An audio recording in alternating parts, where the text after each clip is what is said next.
নমস্কার বন্ধুরা, বানির হেসেলের রকমারি রান্না নিয়ে আমি চলে এসেছি। আমার চ্যানেলে আপনাদের সবাইকে স্বাগত জানাই।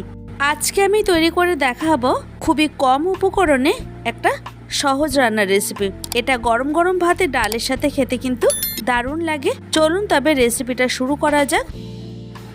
প্রথমে নিয়েছি একটা মিক্সিং বোল। এখন এর মধ্যে দিয়ে দেব দুটো বড় সাইজের স্লাইস করে কেটে রাখা পেঁয়াজ।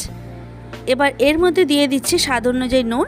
আমি এখানে 1 টিস্পুনের মতো নুন দিয়ে পেঁয়াজটাকে ঠিক এইভাবে মেখে নেব।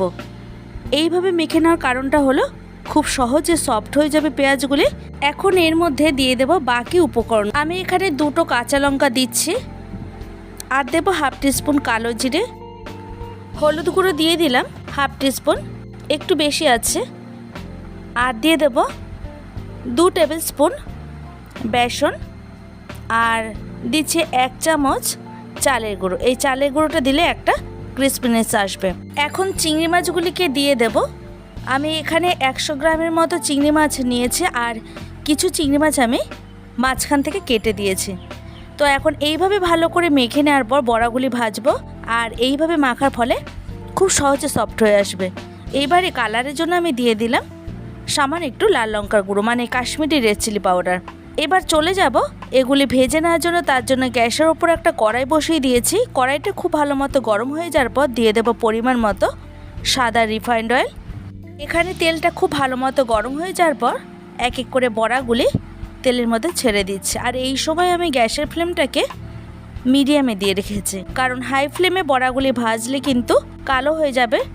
এবারে 2 থেকে 3 মিনিট বাদে পকোড়াগুলিকে উল্টে দেব অন্য পাশে হওয়ার জন্য। দেখুন এখানে কত সুন্দর লাল হয়েছে। এইভাবে পকোড়াগুলি তৈরি করার সময় যদি আগে থেকে পেঁয়াজটাকে নুন দিয়ে মেখে রাখা যায়, তাহলে খুব সহজে কিন্তু সফট হয়ে আসবে, আর পকোড়াগুলি তৈরি করার পর খেতেও কিন্তু খুবই ভালো লাগবে। তো আমার এখানে চিংড়ি মাছের পকোড়াগুলি ভেজে নেওয়া হয়ে গেছে। এখন এগুলিকে তুলে নিচ্ছে। একই রকমভাবে বাকি চিংড়ি মাছগুলি দিয়েও পকোড়াগুলি তৈরি করে নেব। যদি আমার চ্যানেলে এই রকম আরও নিত্য নতুন ভিডিও পেতে চান, তাহলে অবশ্যই আমাকে কমেন্ট করে জানান। ভালো লাগলে লাইক শেয়ার করুন। আপনাদের একটা লাইক আর একটা কমেন্ট আমাকে আরও এগিয়ে নিয়ে যেতে সাহায্য করবে। দেখা হবে অন্য কোনো ভিডিওতে। ধন্যবাদ।